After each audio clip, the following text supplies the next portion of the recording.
Assalamualaikum warahmatullahi wabarakatuh. Hari ini kita akan mereaksi Perdana Menteri Malaysia Anwar Ibrahim yang untuk pertama kalinya berkunjung ke Indonesia setelah dia menjadi Perdana Menteri November 2022 yang lalu. Dia menanti 25 tahun berjuang sejak dia menjadi Wakil Perdana Menteri. Tahun 98 dia dihempas oleh gelombang, dipecat dari partainya UMNO dan kemudian dia dimasukkan penjara oleh Perdana Menteri Malaysia saat itu, Mahathir Mohamad, ya, dengan tuduhan macam-macam, korupsi, sodomi dan lain-lain. Gelombang itu hampir menghempaskan, ya, Anwar Ibrahim ke karang dan dia hampir hancur di sana. Tapi sekarang dengan izin Allah dia berjaya menjadi Perdana Menteri setelah berjuang lebih dari 1/4 abad. Anwar Ibrahim. Assalamualaikum warahmatullahi wabarakatuh. Waalaikumsalam warahmatullahi wabarakatuh. Dan salam sejahtera. Alhamdulillah, nahmaduhu wa nusalli ala rasulihil karim.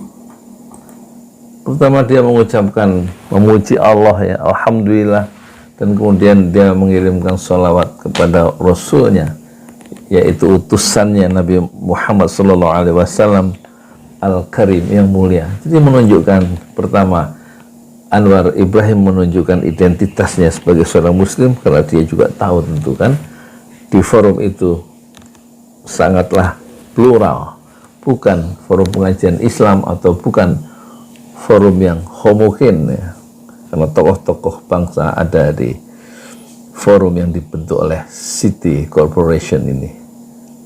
Dan kemudian yang kedua, tampak dia memuliakan Rasulullah SAW Al-Karim katanya, dan mengirimkan salawat kepada orang besar yang bernama Nabi Muhammad, utusan Allah yang mulia, dan menunjukkan dia memberikan sinyal pesan kepada orang-orang yang mungkin di depannya adalah orang pejabat-pejabat yang memiliki Islam fobia, yang sangat benci terhadap Islam.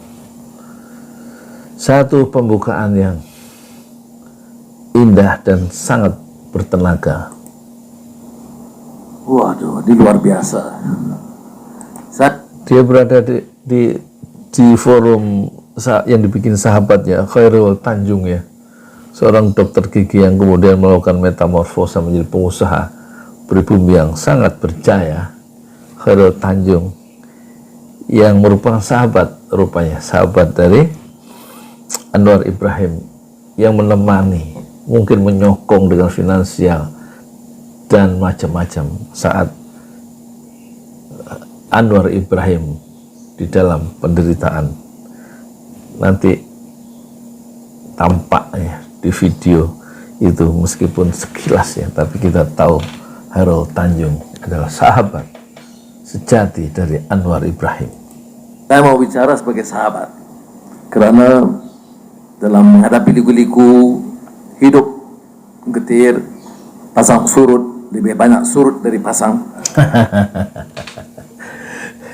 Ini yang sudah bicara ini bukan Anwar Ibrahim, tapi yang bicara adalah pengalaman hidup seorang pejuang sejati, petarung sejati. Ya, saya tidak pernah merasa terasing di Indonesia.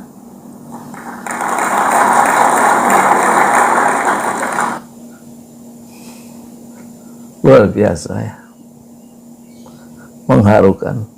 Dari tingkat presidennya sehingga ke rakyat biasa menganggap saya seperti yang diungkapkan semasa saya disambut oleh ketika itu datang kuasa tatkala Presiden SB di bawah Fahmi Idris, Adi Sasono, Khairul Tanjung dan teman-teman. Dia ungkapkan Anwar sahabat sejati. Ya, Anwar sahabat sejati, karena dia bisa memegang nilai values, kejujuran, nilai perjuangan, dan tidak terkooptasi oleh kekuasaan, sistem kekuasaan yang korup ya. Saya mulakan menyatakan terima kasih dan penghargaan kepada Presiden Jokowi Widodo yang memberikan sekali lagi penghormatan kepada saya, mengundang saya ke sini secara resmi dan memberi sambutan yang sangat hangat, membicarakan dengan terus terang. Jadi rupanya diundang resmi oleh pemerintah ya, dan kemudian diberikan fasilitas untuk bicara oleh Khairul Tanjung Cooperation Leadership Forum ya, bersama IAP ini apa yang agung, apa IAP ini, maafkan saya ya, Dato' Sri Anwar Ibrahim, Perdana Menteri Malaysia, dengan maksud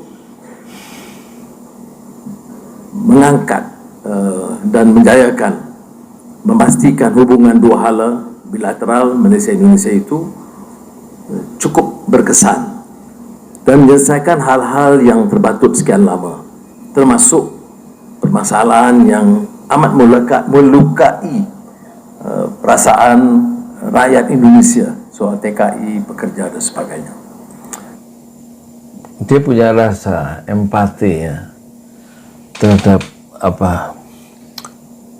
mungkin jutaan pekerja Indonesia di Malaysia yang diperlakukan tentu tidak adil dengan segala macam sebab, dan Anwar Ibrahim yang merasakan pernah diperlakukan tidak adil itu bisa memiliki satu frekuensi yang sama.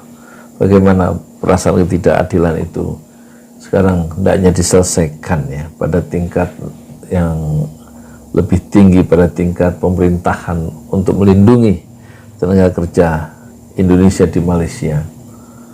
Karena pesan-pesan yang muncul dari Anwar Ibrahim sejak perjuangannya 25 tahun yang lalu hingga sekarang tentu adalah pesan-pesan keadilan dan kesetaraan bagi semua.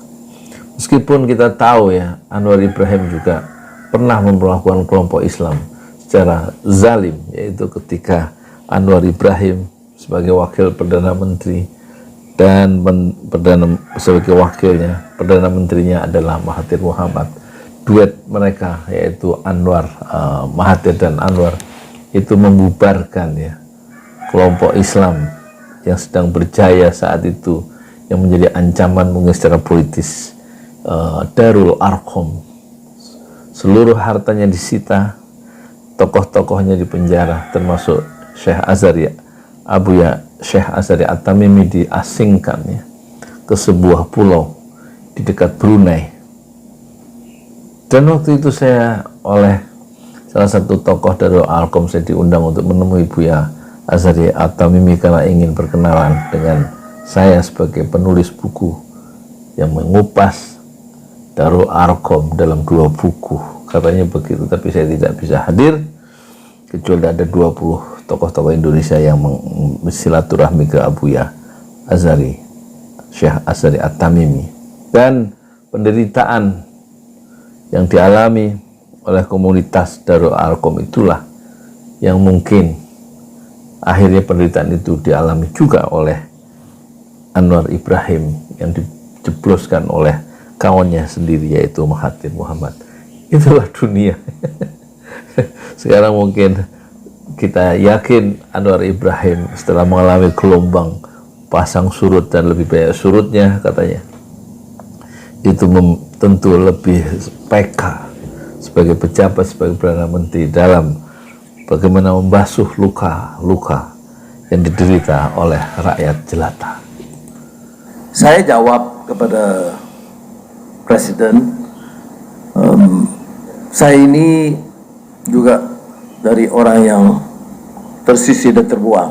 Nah, saya berasal dari orang yang tersisih dan terbuang, dicabut, dibuang dari UMNO, dicabut keanggotaannya, dipecat dari UMNO, kemudian dijebloskan oleh kawannya sendiri, oleh Perdana Menteri Malaysia, dan bertahun-tahun dia berjuang untuk memulihkan nilai-nilai keadilan, dan dia baru untuk memulihkan nilai-nilai harkat sebagai seorang manusia merdeka, dan dia akhirnya dapatkan dengan izin Allah setelah berjuang 25 tahun.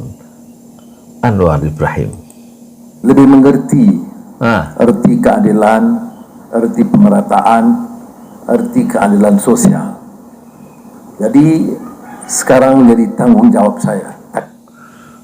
Dia mengakui di dalam forum yang luas, yang spektrumnya itu sangat luas secara ideologis dan juga memiliki kepentingan yang sangat beragam, bahwa dia pernah menjadi orang yang tersisih, orang yang terbuang. Oleh karena itu dia lebih mengerti tentang arti keadilan sosial, ya, tentang kesetaraan katanya. Dan soal keadilan sosial itulah yang sekarang dia emban untuk dikukuhkan dalam alam nyata sebagai orang yang sekarang memiliki, diamanahi kekuasaan sebagai Perdana Menteri Malaysia.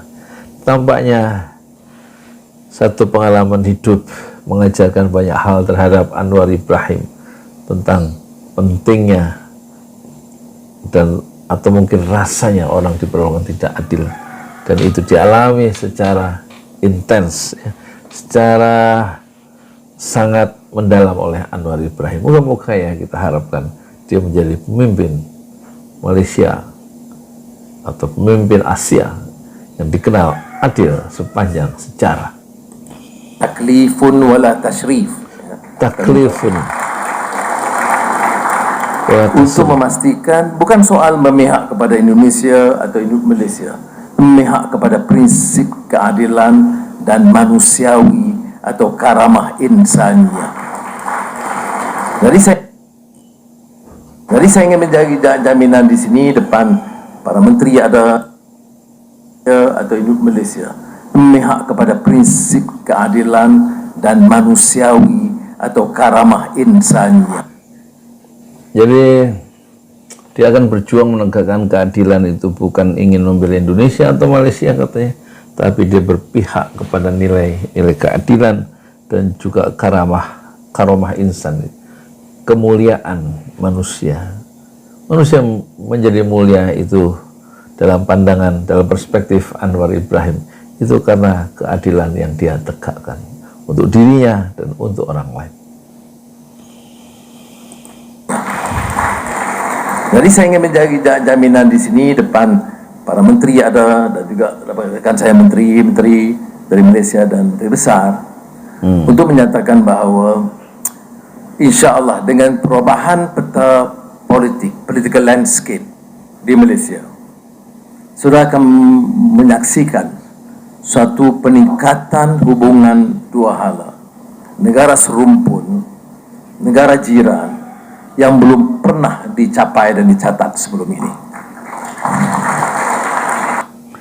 Mahathir berjanji, ya, ungkapan tadi menunjukkan dia mengeluarkan janji akan ada peningkatan yang mungkin yang lebih berkesan dalam sejarah politik, ya, modern, ketika terjadi political landscape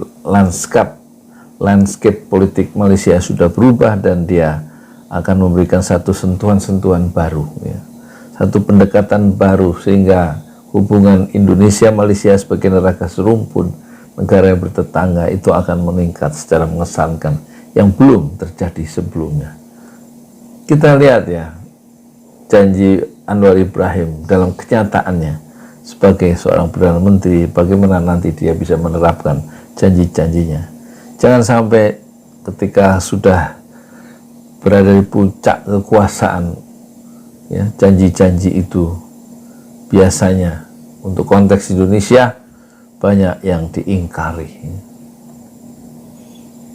sehingga orang mengenal pemimpin itu atau pejabat itu sebagai pejabat atau pemimpin yang suka berbohong di depan rakyatnya sendiri. Tentunya kita harus berpusat dan berpengkalan pertamanya kepada permasalahan ekonomi, ya. Soal yang saya sebut tadi, sempadan dan layanan pekerja dan soal kerjasama dua hala dalam pelbagai bidang itu akan kita teruskan. Tetapi tumpuan kita, fundamentalsnya tetap ekonomi. Ini kerana kita berdepan dengan suatu kemelut ekonomi yang belum ada kepastian penyelesaiannya. Jadi pendekatan yang ditempuh oleh Anwar Ibrahim tampaknya untuk meningkatkan hubungan yang lebih berkesan, yang lebih saling setara tadi antara Indonesia dan Malaysia itu bertumpu pada penyelesaian masalah-masalah yang dibutuhkan oleh manusia kebanyakan, yaitu ekonomi di tengah satu situasi ekonomi global yang tidak menentu, yang belum pasti, kata Anwar Ibrahim. Seusai COVID-19, kita masih menghadapi suasana global yang belum menentu. Tapi saya tidak mewakili pandangan yang pesimis dalam politik atau ekonomi. Nah, ini penting ya untuk memahami Anwar ya. Dia tidak mewakili pandangan yang pesimis dalam bidang ekonomi maupun politik ya. Jadi meskipun dia di penjara misalnya, satu titik nadir, titik paling bawah dalam sejarah hidupnya, tapi toh dia tetap dalam keterpurukan itu, Anwar Ibrahim tetap memiliki satu pandangan, satu falsafah hidup yang penuh dengan keimanan dan optimisme menghadapi hari depan, baik dalam ekonomi maupun dalam politik. Oleh kerana saya tidak mengambil pendekatan yang pesimis dalam politik, itu sebab saya survive. Walaupun itu. Karena pendekatan yang tidak pesimis dalam menghadapi hidup dalam politik, makanya dia bisa survive meskipun dihantam gelombang yang besar oleh musuh politiknya di Malaysia. Kalau tidak ada pengsan lama di penjara. Tapi dalam keadaan paling rumit di penjara, Azizah tahu, saya masih optimis. Saya mengatakan, ya insyaAllah, betul time, nasrun minallah, fathun wa fathun qarib. Nasrun minallah wa fathun qarib. Nasrun minallah, pertolongan itu dari Allah, dan fathun qarib ya. Dan kemenangan itu dekat ya. Luar biasa ya, aslinya Anwar yang dulu adalah aktivis ABIM Angkatan Belia Muda Malaysia, Angkatan Belia Islam Malaysia, dan dia berkawan dengan Yusril dan mereka sama-sama kader dari Muhammad Natsir. Tentu jejak-jejak ideologi Islam itu masih tersembunyi di relung-relung hati Anwar, dan tampak dia muncul kembali dalam satu masa, satu fragmen-fragmen dalam kehidupan dia menjadi energi ya. Dia bilang tadi bahwa meskipun di penjara, optimisnya itu tetap muncul. Dari mana munculnya? Karena energi Al-Quran ya, yang dulu ditanamkan oleh senior dan mentor-mentor politiknya, salah satunya adalah Muhammad Natsir. Dan dia mengatakan nasrun minallah, pertolongan itu, nasrum, kemenangan itu datangnya dari Allah, wa fathun qarib ya. Dan kemenangan itu qarib, sangatlah dekat. Inilah satu politisi kawakan dari Malaysia, Anwar Ibrahim, yang mengambil energinya dari Al-Quran dan Sunnah Rasulullah SAW, sehingga dia tidak hanyut dan tidak hancur ditempa atau dihempas oleh gelombang fitnah, cobaan yang besar sekalipun. Dengan pertolongan Allah, kemenangan akan tercapai dengan dekat. Itu hanya kita mampu berdoa. Jadi begitu juga ekonomi. Ya. Ekonomi seperti yang disebut oleh Keynes. Ya. Ini kalau diserahkan hanya Keynes, para pakar-pakar ekonomi atau economic experts, itu tidak semestinya menjawab sebuah permasalahan.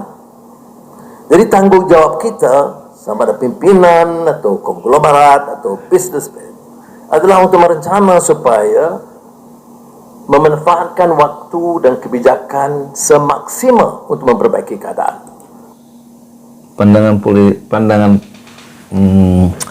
Anwar Ibrahim yang positif itu adalah bagaimana mendorong dunia usaha, konglomerat dan bisnismen itu sama-sama memanfaatkan waktu ya, yang ada untuk apa? Untuk memperbaiki keadaan ya. Masih ada modalnya yaitu waktu ya. Kita klik apa? Merencana supaya memanfaatkan waktu dan kebijakan maksimal untuk memperbaiki keadaan. Merencanakan ya, membuat kebijakan dan memanfaatkan waktu dengan kebijakan politik itu semaksimal mungkin untuk memperbaiki keadaan yang sulit ya. Inilah satu falsafah hidup dari Anwar Ibrahim ya, bagaimana waktu dimanfaatkan dengan optimal dan kebijakan-kebijakan politik yang dibuat oleh penguasa, oleh Perdana Menteri atau oleh pimpinan-pimpinan itu diungkapkan atau dikerjakan semaksimal mungkin, digunakan semaksimal mungkin untuk memperbaiki keadaan. Jangan menyerah ya terhadap keadaan yang sulit, jangan pesimis. Itulah yang dipesankan, dikirimkan sinyalnya oleh Anwar Ibrahim. Dan saya percaya insya Allah pandangan dan skop yang sangat pesimis itu tidak semestinya benar. Dan sudah Jadi dia menolak pandangan atau pendekatan yang pesimistik menghadapi kehidupan dunia yang memang selalu isinya penuh dengan masalah. kita lihat, ini seperti mana kalau teori Oswald Spengler, Decline of the West, yang setengah orang dia anti Barat, jadi seolah-olah Barat akan runtuh besok. Itu mengandaikan bahwa orang Barat tidak mau bikin apa-apa secara positif, ataupun negara Cina akan menghadapi kemelut dalaman. Jangan kita andaikan pemimpin Cina dan experts di negara Cina itu akan diam dan tidak memikirkan hal dan solusi yang baik. Sebab itu saya masih menyatakan bahwa Spenglerian pessimism yang disebut itu baik dalam politik atau Spenglerian pessimism baik dalam politik maupun ekonomi tidak semestinya benar. Tidak semestinya benar, karena dia contohkan tadi bahwa kalau ada buku tentang decline Barat, apa tadi, decline of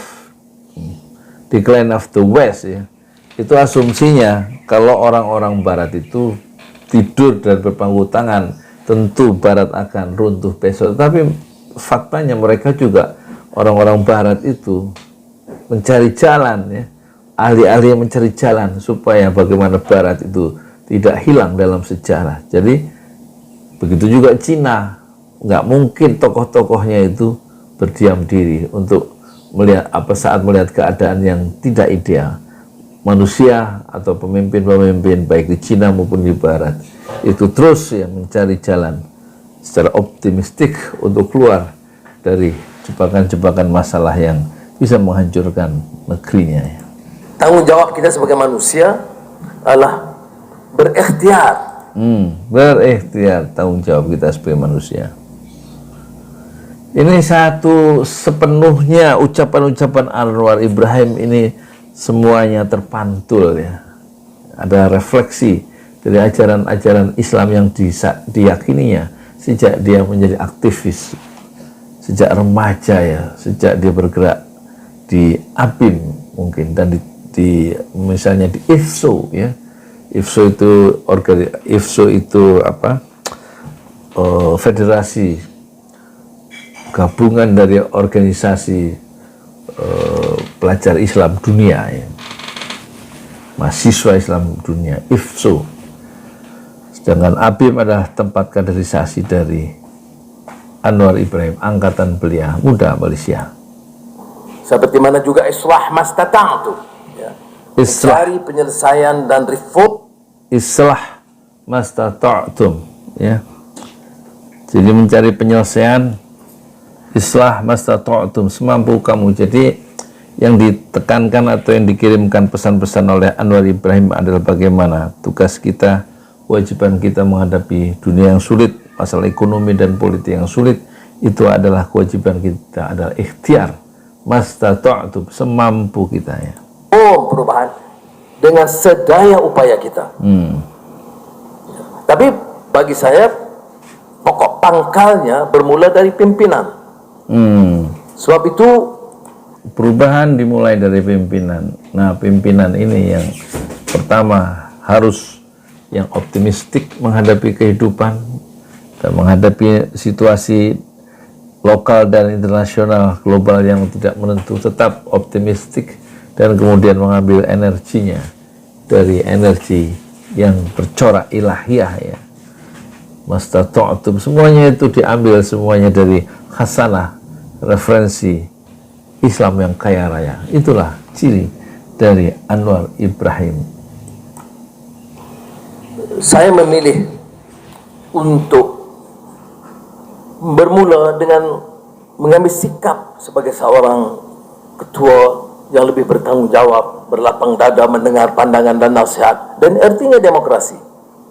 Dan semalam di Kedutaan Malaysia saya sebut apa yang pernah diungkap oleh Francis Fukuyama tentang democratic accountability. Kita ni riuh rendah hirup. Francis Fukuyama ya, bukunya itu apa ya, The End of Ideology kalau nggak salah. Itu dulu tahun 80-an buku itu didiskusikan di kampus-kampus ya. Pemikir dari Fukuyama.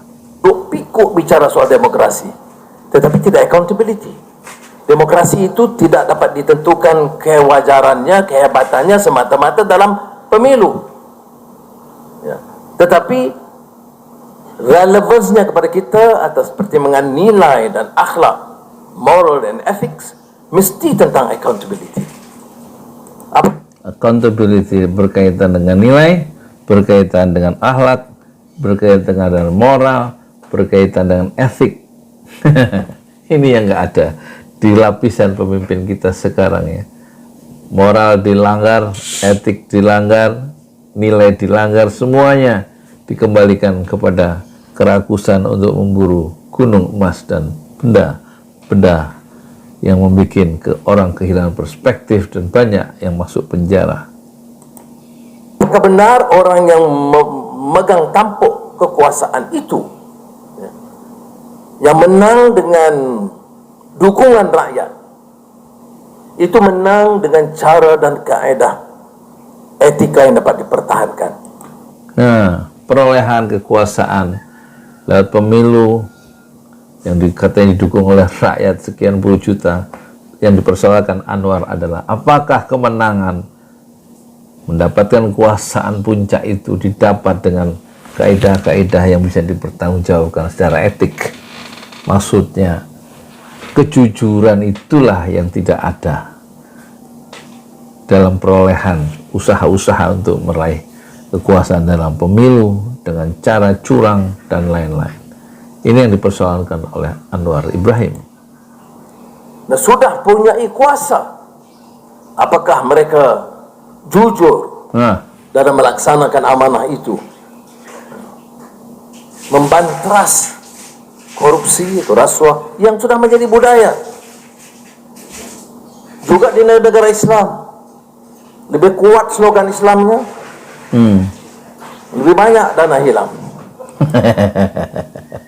Lebih banyak ngomong soal Islam, slogan-slogan Islam, tapi lebih banyak uang itu hilang, masuk ke kantong sendiri. Atau kalau di Malaysia kadang-kadang lebih kuat suara ketuanan Melayunya, lebih cepat lesap uangnya.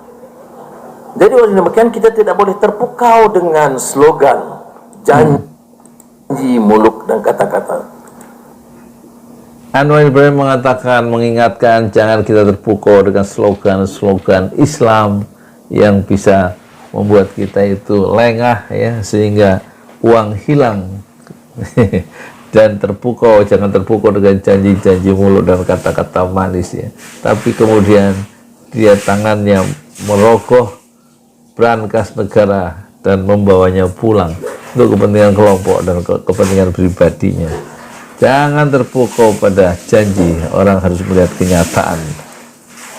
Ia mesti bil amal. Karena kalau kita pegang kepada prinsip Islam lebih keras lagi. Ini syekh-syekh ramai di sini, saya pun tidak begitu berani. Kiai dan habaib pun ramai. Terima kasih banyak.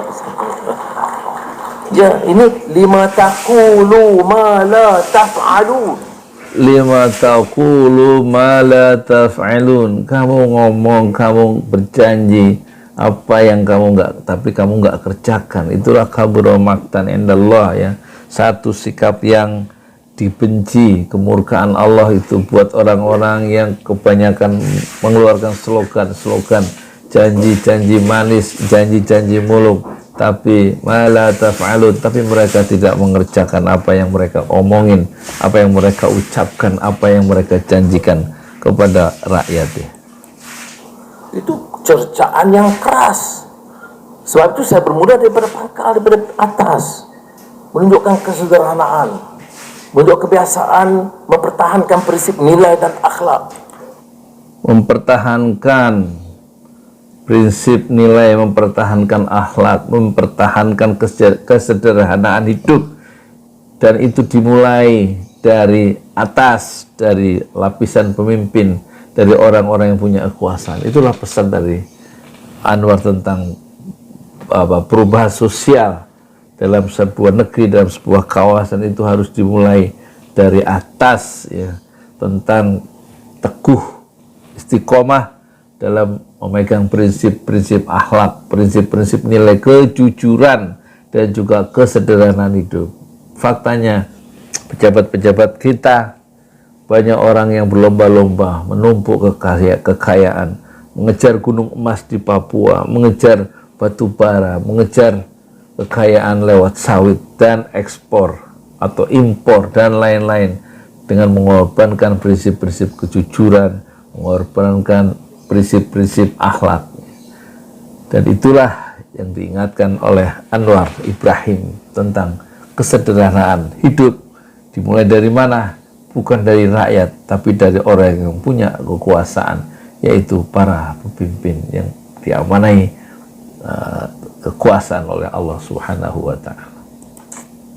Dan menggunakan kuasa tidak untuk memperkayakan sanak saudara dan kroni mereka. Ini bagi saya permulaan. Itu saya bicara soal saya, ya. Kerja saya dan ingatan kepada anak-anak saya, ya, bahwa Bapa pegang, alhamdulillah capai. Kadang-kadang sudah berminggu-minggu di kantor Perdana Menteri itu, hebat kantor itu, sudah harus datang berkunjung melihatnya, hebat, ya. Jadi saya pikir Azizah apa belum sampai ke situ, ya. Jadi saya pikir ini ibarat mimpi. Ibarat mimpi jadi Perdana Menteri setelah 25 tahun berjuang, ya. Lebih banyak masuk dalam gelombang surut daripada gelombang pasang. Sekarang dia tiba pada gelombang pasang, seperti mimpi katanya. Karena saya bayangkan pengalaman saya yang lama, lebih daripada 10 tahun. Dia lock up penjara 10 tahun. begitu kecil, sekarang begitu besar. Tetapi apakah itu harus mempengaruhi saya untuk menjadi takabur dan sombong? Apakah pengalaman disiksa dan derita sekian lama itu harus mengajar kita dan mengerti apa arti derita dan sengsara di kalangan majoriti rakyat kita? 10 tahun dia merasa diperlakukan dengan penuh penderitaan, disiksa, dipenjara, dan pengalaman hidup yang pahit itu, yang diperlakukan dengan tidak adil itu oleh lawan politik, yang mengajarkan Anwar Ibrahim lebih mengerti apa arti penderitaan yang dialami oleh mayoritas bangsa kita, mungkin di Malaysia dan juga di Indonesia. Itu diulang-ulang, ya, tentang bahwa kekuasaan jangan sampai membuat orang itu menjadi sombong, menjadi takabur, bahasa dari Anwar tadi, ya, bahasa Islam itu, karena dia merasakan sudah arti bukan hanya merasakan, menghayati ya, arti orang dizolimi, arti orang menderita karena kezaliman dari lawan-lawan politiknya. Itu semuanya mengajarkan pengalaman hidup yang berharga bahwa penderitaan, kesusahan rakyat banyak itu hendaknya menjadi tumpuan ya dari para pemimpin untuk bagaimana rakyat itu tidak menderita, karena mungkin menderita itu sebagaimana dialami oleh Anwar Ibrahim, dan dia sudah menghayatinya selama 10 tahun. Itu betul-betul satu peristiwa dalam hidup yang harus diinyahkan, dan itulah kemudian dia abstraksikan untuk mengenyahkan penderitaan itu di kalangan mayoritas rakyat yang tidak beruntung dalam hidupnya. Saya ditanya tentang cerita-derita saya. Saya bilang, derita Anwar itu betapapun penat yang saya hadapi, masih relatif lebih baik dari derita majoriti rakyat Malaysia. Mereka tidak dipenjara benar. Mereka tidak dipenjara benar. Tetapi sekurang-kurangnya makan minum Azizah dan anak-anak masih terkawal. Pendidikan anak-anak masih baik. Tidak ada yang terhambat pendidikannya kerana masih ada rakan-rakan yang bantu. Perjalanan masih terkawal walaupun merasai tekanan. Tapi kalau majoriti rakyat kita tidak ada upaya untuk ke universiti, tidak ada upaya untuk makan cara yang agak selesa setiap hari. Jadi oleh demikian, sementara kita berbicara panjang, orang mohon saya menulis tentang pengalaman saya rasa malu kerana derita itu kecil ketimbang yang dirasai oleh majoriti rakyat. Maka ada hikmahnya dari semua ini, yaitu mendewasakan saya. Saya lebih mengerti apa arti bebas dan demokratik, kerana saya tahu apa dia pengalaman hidup dalam kongkongan dan dalam sistem yang otokratik. Sistem politik yang otokratik atau otoriter itu membuat tekanan sehingga orang itu seperti Anwar merasa menderita. Tapi penderitaan yang dialami Anwar Ibrahim itu penderitaan yang dialami dalam penjara selama kurang lebih 10 tahun karena perlakuan dari lawan-lawan politiknya di Malaysia. Itu orang minta supaya dituliskan, diceritakan, tapi Anwar Ibrahim itu merasa malu. Kenapa? Karena penderitaan yang dia alami itu tidak seberapa dibanding penderitaan yang dialami oleh mayoritas masyarakat Malaysia. Karena saat dia di penjara itu masih ada rekan-rekan yang membantu sehingga pendidikan anak-anaknya masih jalan, makannya masih terjaga, tidak sampai kelaparan, pendidikannya tidak terputus. Ada sahabat-sahabat yang masih mendukung Anwar Ibrahim yang dipenjara secara ekonomi. Tapi tidak di kalangan masyarakat sebaliknya, mereka susah, hampir tidak punya cara untuk mempertahankan kesusahannya lepas dari penderitaannya. Rakyat banyak umumnya itu jauh lebih menderita daripada penderitaan yang dialami oleh Anwar Ibrahim. Oleh karena itu dia merasa malu kalau harus menceritakan derita perjuangannya yang dizalimi, yang dikungkung dalam sistem yang otoriter. Memang itu menderita, tetapi penderitaannya lebih besar dialami oleh rakyat kebanyakan, majority di Malaysia. Jadi mengajarkan penderitaan itu, pengalaman hidup itu mengajarkan kedewasaan dalam kehidupan Anwar Ibrahim. Dari ini yang saya fikir harus direnung oleh kita semua, kerana saya mewakili satu sosok pandangan bahawa keupayaan Indonesia dan Malaysia, terutama Indonesia, itu luar biasa. Saya agak sentimental bicara soal Indonesia ini, kerana Marhum ibu saya itu penggemar karya-karya besar Indonesia. Almarhum ibunya penggemar karya Indonesia. Siapa buku-bukunya? Apa? Semua karya Sultan Takri Ali Syabana, Amin Pane, Hamket.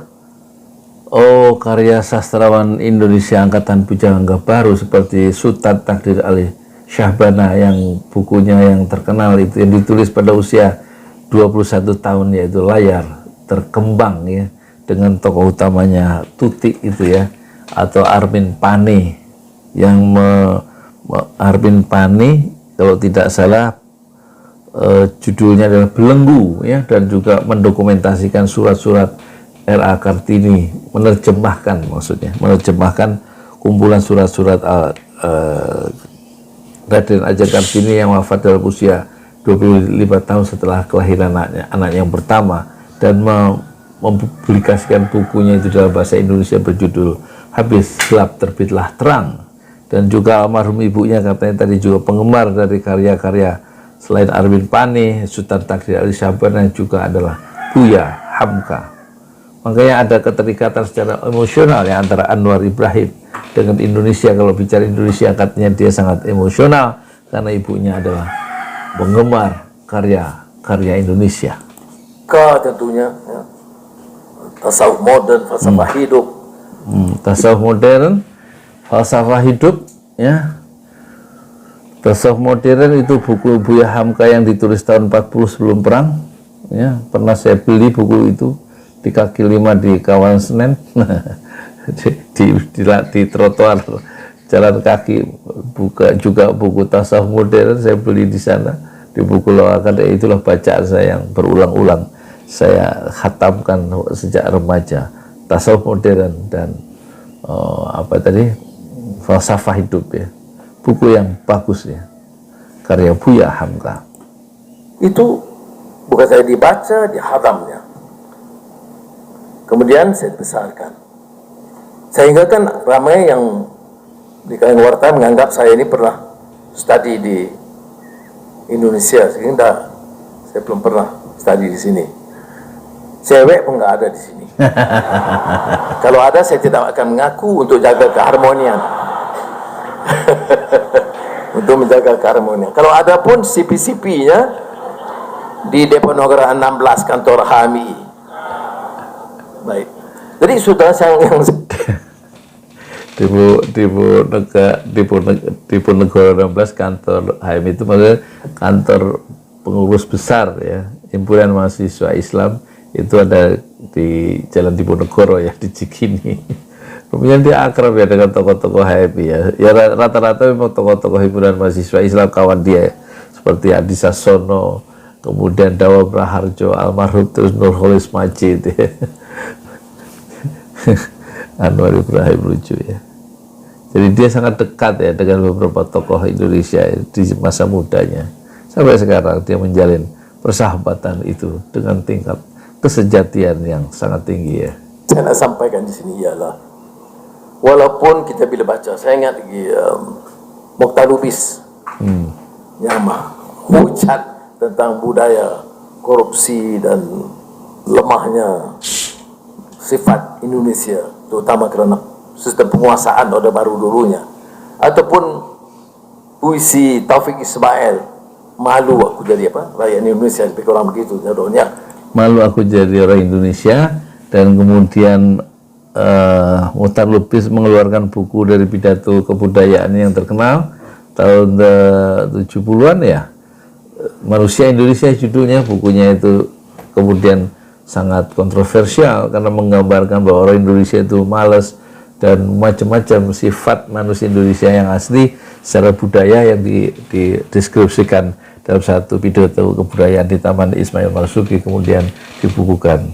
Dia nyebut Mokhtar Lubis dan juga Taufik Ismail ya. Taufik Ismail adalah putra dari Ghafar Ismail ya. Ghafar Ismail ini adalah kawan dari Muhammad Nasir, dan dia Ghafar Ismail, ayah dari Taufik Ismail, adalah seorang singa podium di masanya, jago pidato dan pembela Islam yang tidak pernah menyerah ya. Kemudian diturunkan perjuangan ayahnya itu oleh Taufik Ismail dalam bidang sastra dan puisi. Tapi itu satu aspek orang seni yang mencurahkan rasa gelisah hati nurani mereka. Tapi kenyataannya Indonesia telah melahirkan tokoh-tokoh besar yang tidak ada tolak tandingnya di rantau kita.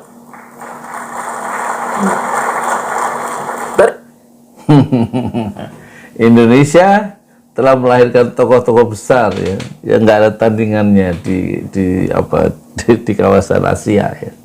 Di pada itu di paling nggak di Malaysia dari Indonesia seperti Soekarno, Hatta, Syahrir, Natsir, Agus Salim, Cokro Aminoto, Kasman Singodimedjo dan lain-lain, Syafruddin Prawira Negara.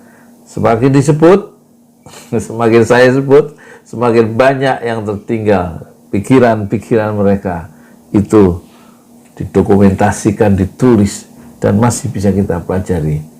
Pikiran-pikiran Soekarno di bawah bendera revolusi yang tebal itu, atau Muhammad Hatta, atau Natsir, Kapita Selekta itu, dan banyak lagi.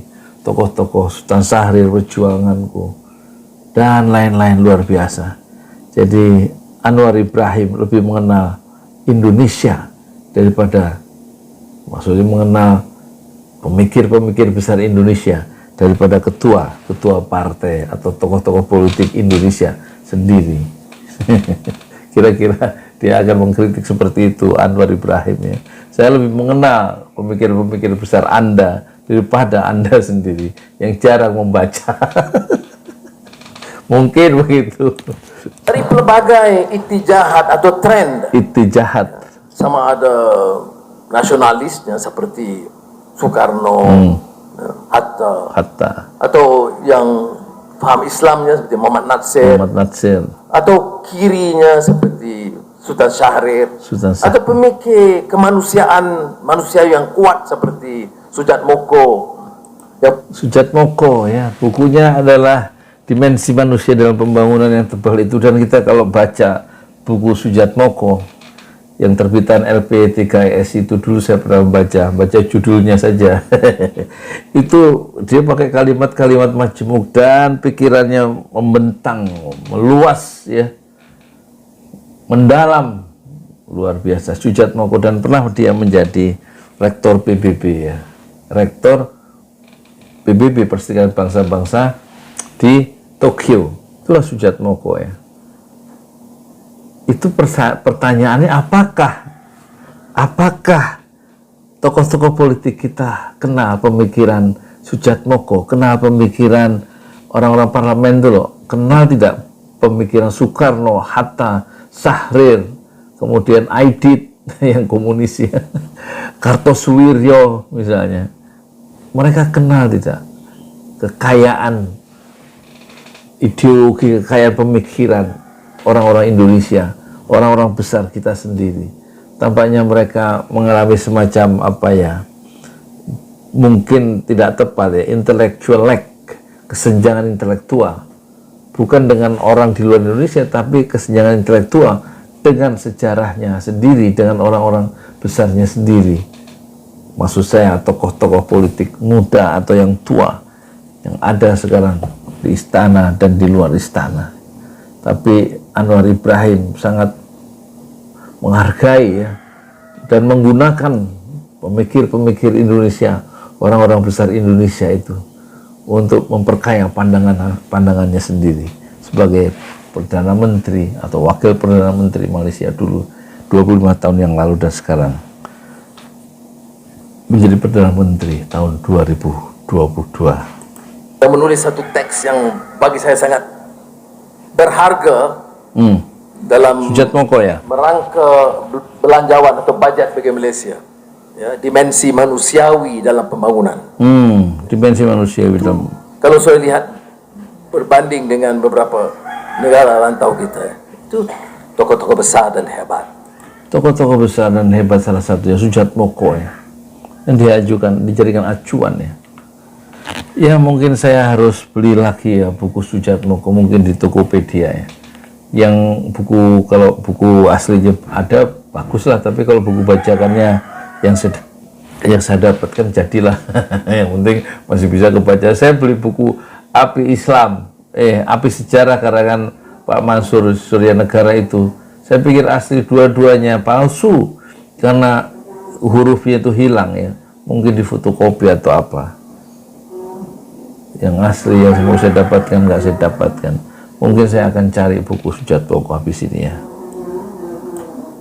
Dalam generasi awal. Dan ini diteruskan. Dalam bidang perniagaan, konglomerat, ada yang hebat termasuk Khairul Tanjung. Dia kalangan pribumi yang suka ditandingi.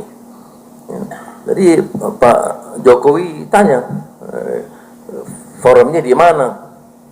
Saya kata di kantornya Khairul Tanjung. Oh ya, baik. Tapi saya bagi alasannya ya. Alasannya karena tatkala saya kata terbuang, teman-teman kumpul dan Khairul atur program besar untuk menyambut teman-teman untuk bersama. Jadi semasa saya susah, dia sambut. Jadi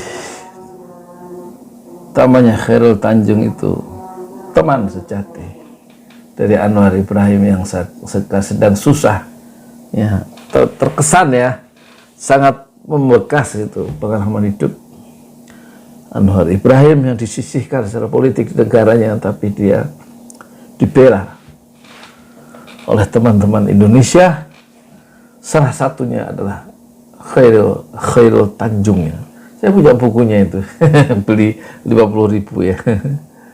Riwayat hidupnya Khairul Tanjung, bagus, belilah. Singkong, anak singkong judulnya kalau nggak salah. Itu berbeda. Sekarang sudah jadi Perdana Menteri, ramai yang sambut. Jadi sebab itu saya ingat teman tatkala saya susah semasa termasuk Bu Anita. Jadi terima kasih. Baik, ini yang pertama saya bicarakan tentang leadership. Jadi dalam pidato saya, jadi penting ya, teman sejati itu adalah ketika teman dikala susah. Tapi ketika kita berjaya, orang akan datang banyak. Tapi ketika kita susah, kalau orang masih datang menyambut kita, itulah kawan sejati. Di saat kita terbuang, di saat kita berada di titik nadir dalam kehidupan, tapi ada orang datang menjenguk, menyapa kita. Tanpa kita undang, dia datang membela kita, menunjukkan simpati dan empati. Itulah teman sejati. Tapi kalau teman tertawa, itu sepanjang jalan, tidak pernah habis. Tapi teman ketika sedang duka, sedang terkucil, sedang tidak ada yang mau menemani, orang itu datang, maka itulah teman sejati. Saya punya teman sejati dalam hidup ini cuma 2. Gak banyak, malah 1. Gak usah saya sebutkan. untuk menyambut tahun Masihi minggu lalu di Masjid Putrajaya. Jadi kan kontradiksi, sambut tahun Masihi di masjid. Tapi ini kita kan kepelbagaian kita dan toleransi kita, minta samuhnya. Yang penting isinya. Dan antara yang saya tekankan ialah warkah Sayyidina Ali bin Abi Talib radhiyallahu anhu kepada Gubernur Mesir Malik Ashtar, karena soal tata kelola, soal akhlak, soal nilai, Soal akhlak, soal nilai, keangkuhan, itu semua dibicarakan, termasuk soal kemanusiaan. soal kemanusiaan. Bila ditanya tentang hubungan Muslim dengan Muslim dan Muslim dengan bukan Islam, itu di Malaysia lebih relevan ketimbang di Indonesia, kerana jumlah bukan Islam kita ramai. Maka jawab Sayyidina Ali itu, akhukum fiddin, Akhukum fiddin, sesama agama itu saudara dalam Islam. Tetapi bagaimana hubungan manusia Muslim dengan yang bukan Islam? Akhukum, masih saudara kamu, fil insaniyah, sesama manusia. Jadi humanitarian ideals itu mesti terpahat sebagai salah satu tunggak keyakinan dan kehidupan beragama. Ya. persaudaraan insaniyah itu harus satu keyakinan yang kukuh dalam hati seorang pemimpin ya, di dalam mengelola negerinya ya, bahwa orang-orang yang berbeda agama dengan muslim dalam konteks awal Ibrahim itu adalah tetap dia bersaudara, akhukum, dalam apa, saudaramu dalam persaudaraan sesama manusia ya. Itu yang diajarkan Ali bin Abi Thalib ya terhadap gubernurnya Mesir itu. Jadi oleh itu tidak semestinya menjadi yang menjadi kayu ukurnya, tolak ukur ialah sama ada kita dapat pertahankan prinsip keadilan dan manusiawi. Walaqad karramna Bani Adam, itu karamah. walaqad karramna Bani Adam, sungguhnya telah kami muliakan anak Adam. Jadi sebagai pemimpin menurut Anwar Ibrahim, bagaimana kita mempertahankan nilai-nilai akhlak, nilai-nilai kejujuran ya kan, dan nilai-nilai persaudaraan, nilai keadilan untuk semua, baik yang muslim dan non muslim, karena mereka adalah satu anak Adam yang walaqad karramna Bani Adam ya. Walaqad karramna Bani Adam. Maaf pada istri saya masuk gambar, gak apa-apa ya, masuk kamera sedikit. Jadi ini satu apa ya, orientasi kemanusiaan yang kuat ya dari seorang pemimpin, itu hendaknya betul-betul dirawat, diteguhkan. Dan Anwar Ibrahim mengacu pada pikiran-pikiran dari apa itu tadi, Sujatmoko, dan dia juga mengambil hasanahnya dari Ali bin Abi Thalib. Luar biasa bacaan yang luasnya, daya-daya intelektual yang tajam membuat Anwar Ibrahim bisa bertahan dalam gelombang fitnah dan gempuran yang hampir saja menghempaskannya di tepi pantai dengan karang yang tajam, dan dia hampir hancur di sana. Tapi karena dia punya satu orientasi hidup yang lebih menekankan optimisme dari pesimisme, dia yakin bahwa nasrum minallah ya, nasrum minallah, bahwa pertolongan itu adalah dari Allah, dan fathun, kemenangan itu dekat ya. Satu pandangan yang sangat optimistik yang dia dapat dari ajaran Islam, satu ajaran yang dia sangat yakini ya. Sebentar ya, saya tutup pintu dulu, itu suara istri saya kencang.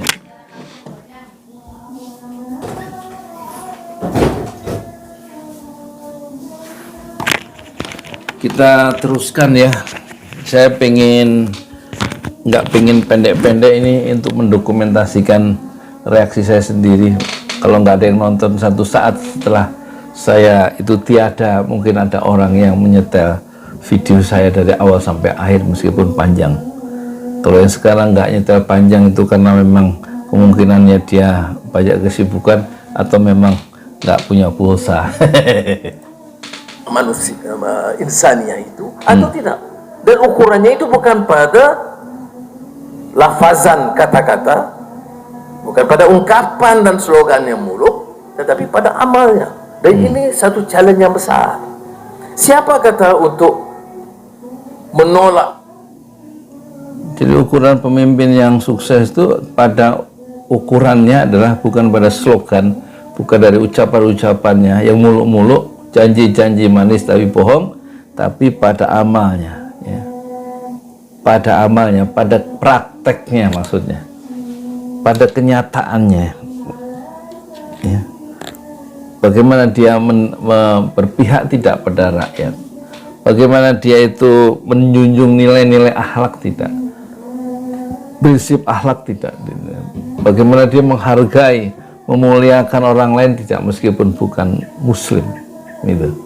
Karena mereka muslim dan non muslim adalah sesama, bukan saja saudara, tetapi saudara dalam sebagai manusia, saudara insaniyah. Jadi diperlukan orang-orang yang non-muslim pun semasih dia manusia, maka dia memerlukan akhlak. Dia memerlukan perlakuan yang sama-sama dirasakan adil. Inilah ujian terbesar pemimpin, ya. Kata Anwar Ibrahim, kita ulang ya. Dan manusiawi, walaqad karramna Bani Adam, itu karamah manusia, insania itu, atau tidak. Dan ukurannya itu bukan pada Ucapan, lafazan kata-kata, bukan pada ungkapan dan slogannya muluk, tetapi pada amalnya. Dan ini satu challenge yang besar, satu tantangan yang besar, satu challenge yang besar, bagaimana memuliakan manusia, memuliakan Bani Adam, anak Adam, meskipun beda-beda agama. Itu bukan dengan kata-kata, tapi dengan amal, diperlakukan secara adil pada tingkat yang praksis, ya. Karena dia siapa? Karena dia manusia, anak Adam, keturunan Adam. Apapun agamanya, apapun orientasi politiknya, tetapi Allah sudah walaqad karamna Bani Adam. Allah, kami telah muliakan anak Adam. Nah, pemimpin harus mengikuti orientasi itu, bagaimana memuliakan, ya, mengangkat derajat dan martabat seluruh warga tanpa membedakan agama, sepanjang dia masih anak keturunan Nabi Adam. Luar biasa, ya. Satu elaborasi pemikiran intelektual, ya, yang dikembangkan oleh Anwar Ibrahim, menjadikan pesan, itulah pesan untuk para pemimpin, bagaimana mensejahterakan rakyatnya, memuliakan rakyatnya tanpa membedakan orientasi politik dan agama, karena mereka berhak mendapat kemuliaan, berhak mendapat keadilan, berhak mendapat kesetaraan dari pemerintah, dari orang yang berkuasa, karena mereka adalah Bani Adam, anak keturunan Adam, dan mereka adalah bersaudara, ya, dalam kemanusiaan, sesama manusia. siapa kata untuk menolak kebedaan sosial dan korupsi itu mudah? Saya ada pengalaman, ya. Itu yang menyebabkan saya kemudian terpelanting masuk penjara. Kemudian saya kuat lagi. Bedanya, dulu saya wakil Perdana Menteri, sekarang saya Perdana Menteri. Itu pun tidak mudah, karena corruption itu seperti juga di Malaysia, itu sistemik, ya, dari atas sampai ke bawah. Tidak mau. Korupsi adalah sistemik dari atas sampai ke bawah, malah menyamping. Seluruh lembaga-lembaga itu juga penuh dengan korupsi. Eksekutif ada, eksekutifnya gitu, yudikatifnya begitu, hakimnya begitu, polisinya begitu, parlemennya juga ada korupsi. Dari mana kita mulainya? Dari kejujuran dalam kehidupan. Bagaimana memberantasnya? Kejujuran dalam kehidupan, memberantas korupsi itu. Sifat greedy, sifat tamak itulah yang membuat orang itu tidak merasa puas dengan benda-benda yang sudah Allah anugerahkan kepada dia. Ketamakan itu membuat dia menjadi orang-orang yang merugikan banyak orang tanpa disadari atau sengaja atau disadari oleh yang bersangkutan. Dan yang korupsi itu sistemik dari atas sampai bawah.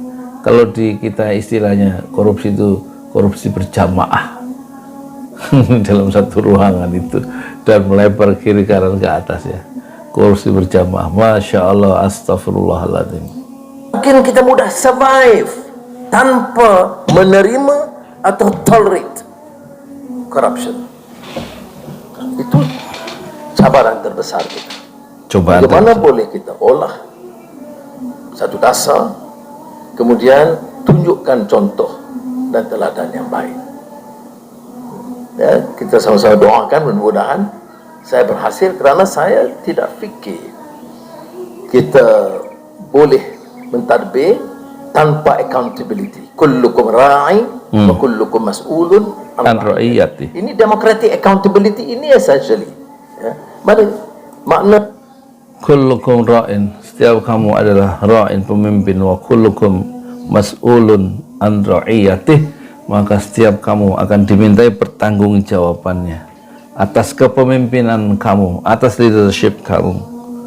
Inilah yang disebut accountability dalam demokrasi, dalam pandangan siapa?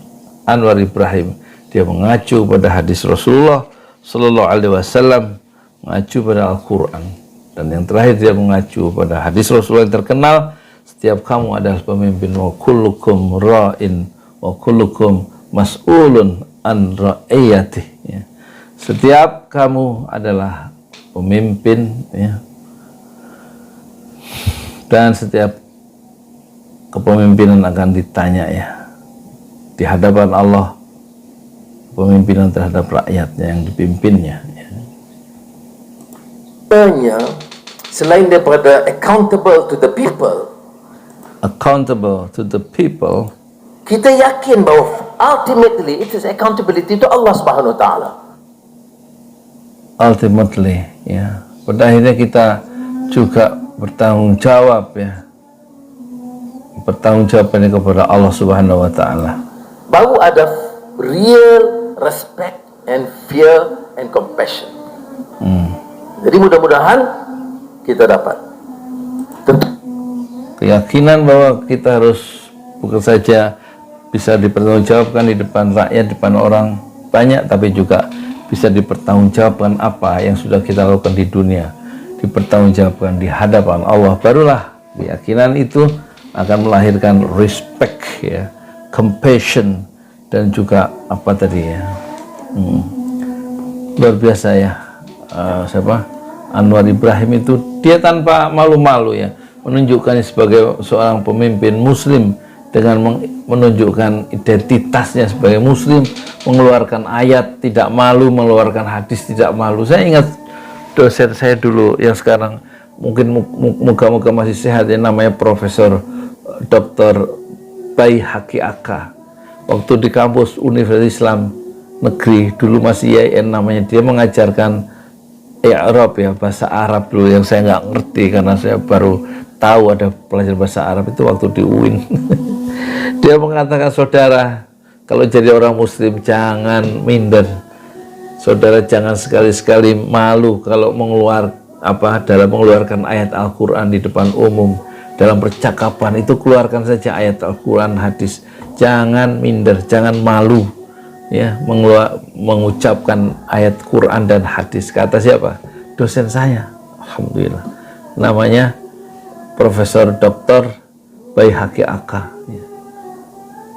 Terakhir saya ketemu di toko buku Menara Kudus, ya, di Kuitang, ya, dari kejauhan, sudah pakai tongkat beberapa tahun yang lalu.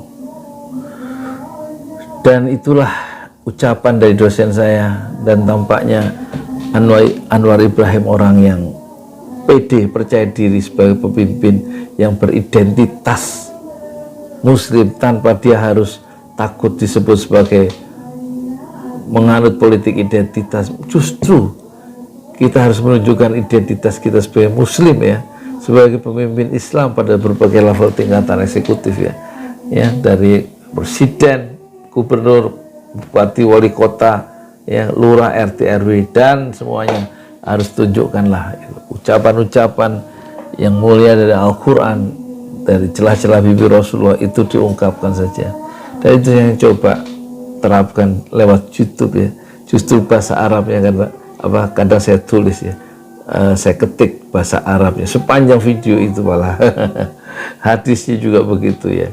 Itu karena saya terkenang oleh guru saya yang mulia, dosen saya, yaitu Bapak Profesor Dr. Baihaqi. 40 tahun yang lalu dia ngasih nasihat, ya. Pentingnya kita mengeluarkan ayat Quran dalam percakapan dan hadis-hadis Rasulullah untuk menunjukkan bahwa kita adalah muslim, orang Islam.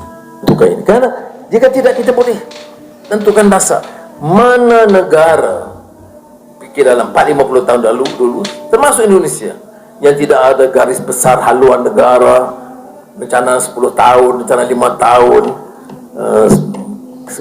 segala macam kabinet, ampera, penderitaan rakyat itu. Wah, hebat itu ungkapan Bung Karno dulu. Kabinet apa?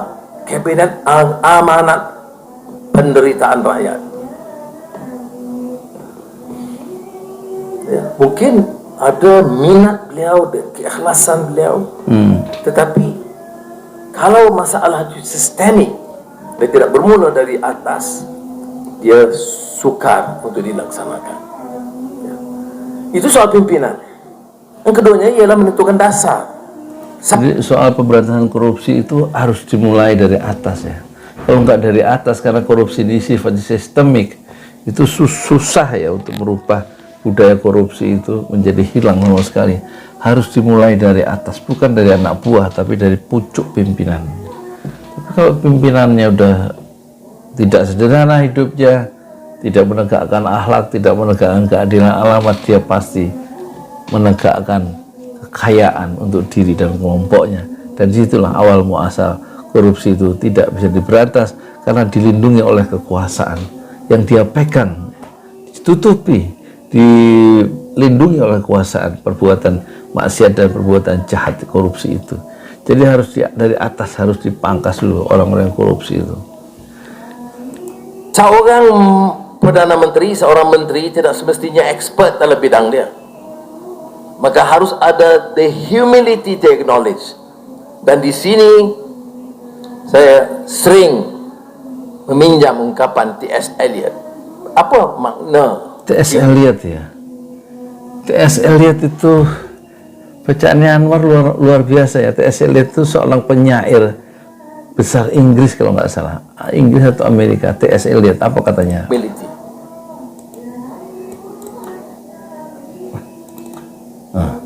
Apa katanya? Kata T.S. Eliot dalam puisi dia, Puisi. The Four Quarter, the only wisdom we can hope to acquire is the wisdom of humility. The wisdom of humility is endless. Kalau ada satu-satunya hikmah yang mungkin kita kuasai, garap, adalah merendah diri, humility atau tawadhu'. Tawadhu'. Karena hikmah tawadhu' itu tidak ada batasnya. Pimpinan ini tentunya akan tertanam dengan mudah keangkuhannya. Bukan saja pimpinan politik, juga pimpinan lain. Siapa yang berani datang ketemu Perdana Menteri mengatakan Perdana Menteri itu tidak bijak dan tidak kacak? Saya dengar hari-hari Anwar ini paling bijak dan paling kacak. Nah, itu kalau itu mudah diterima, tidak ada tawadhu lagi. Kalau saya dengar hanya Azizah begitu, iyalah kacak, tapi kacak 475. Tidak mungkin boleh lawan dengan orang yang 35. Nah, kalau kan itu ada sedikit peringatan supaya jangan terlalu ada bibit yang kita arogan sana. Bahaya pemimpin adalah muncul ya keangkuhan, ada bibit arogan itu apa ya, kesombongan ya. Dan kalau sebagai pemimpin, baik pemimpin perusahaan maupun politik, itu mudah muncul ya keangkuhan itu, baik keangkuhan intelektual dan lain-lainnya. Harusnya tawadhu ya, kalau menurut perspektif dari T.S. Eliot yang puisinya dikutip dengan sangat indah oleh siapa? Anwar Ibrahim. Satu-satunya wisdom dalam hidup ini adalah kerendahan hati atau tawadhu. Itulah yang membuat pemimpin itu sukses. Dan dia juga dikritik oleh Azizah istrinya. Iyalah kalau Anda itu hebat, tapi hebatnya umur orang yang udah 74 ya. Beda dengan anak muda umur 35, pemimpin yang umur 35 itu jauh lebih hebat. Jadi ucapan sindiran istrinya itu membuat dia itu ada peringatan untuk selalu menjaga rendah hati sebagai seorang pemimpin. Ini satu diskusi yang bagus ya, satu kekayaan intelektual Anwar Ibrahim yang sangat bercahaya ya, penuh dengan hikmah, penuh dengan wisdom, penuh dengan butir-butir akhlak yang sangat ya penuh mozaik keindahan dalam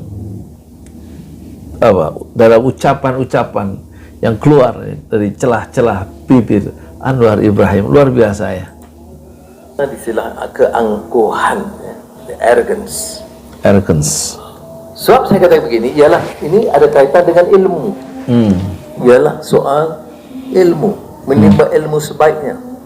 Saya duduk dengan Presiden Jokowi sebentar tadi.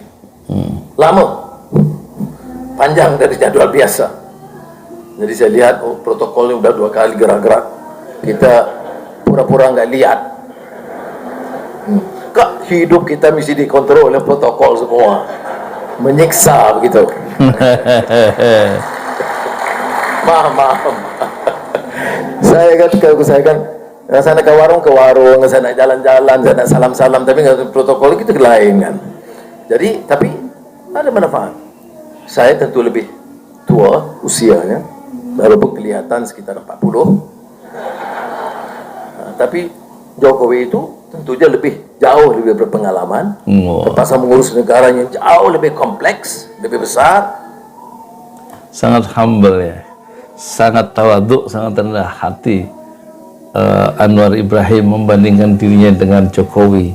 Jokowi tentu lebih berpengalaman dalam mengatur negara yang diatur lebih luas, lebih besar, lebih kompleks. Padahal kita tahu yang jauh lebih berpengalaman adalah Anwar Ibrahim dalam dunia politik ya, mengalami gelombang pasang, gelombang surut ya, dan tidak ada lebih banyak surutnya. Kalau Pak Jokowi paling dicaci ya, tapi tidak pernah dipenjara kan. Tapi Anwar Ibrahim itu menyerahkan segalanya untuk gelombang politik yang hampir menghancurkannya. Sejak muda sampai umur 74 dia berjuang dengan penuh air mata, senyum dan duka berganti-ganti. Tentu dia lebih sebagai seorang manusia, seorang pemimpin politik, dia Anwar Ibrahim tentu lebih colorful ya. Tapi dia tetap merendahkan diri, menghamparkan sayap-sayap yang rendah di hadapan Jokowi yang katanya lebih berpengalaman karena mengurus Indonesia yang lebih kompleks dan luas. Ini satu ciri ya pemimpin ya, Anwar Ibrahim, pemimpin yang betul-betul yang rendah hati dan tidak arogan ya. Kita menemukan mutiara, menemukan hikmah yang indah ya, dalam forum leadership City Corporation ini ya. Anwar Ibrahim lebih ramai dan lebih repot.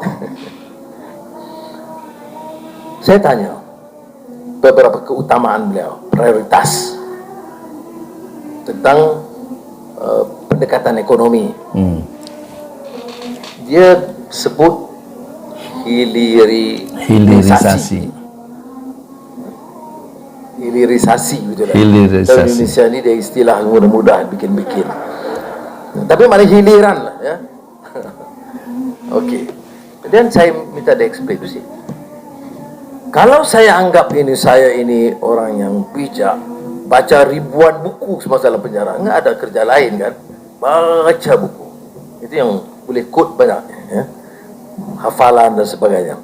Tetapi beda dengan orang yang ada pengalaman di sekitarnya hilir. Dia sebut, saya tangkap itu. Dan saya kata, ini satu pendekatan yang baik. Bagaimana kita boleh pastikan semuanya, nikel, ya dan termasuk kelapa sawit ya. Ada rangkaian pakatan yang sehat di kalangan kedua negara kita untuk pertahankan kepentingan rakyat. Kemudian disebut satu lagi tentang digital. Ya, digitalization kita nak popularkan. Digitalization dalam rencana saya juga. Tetapi itu dari segi realm of ideas and policies. Real ideas of policies. Pelaksanaannya. Jadi biar disebut pelaksanaannya itu di peringkat industri kecil dan sederhana. Bagaimana pastikan dia lebih melebar.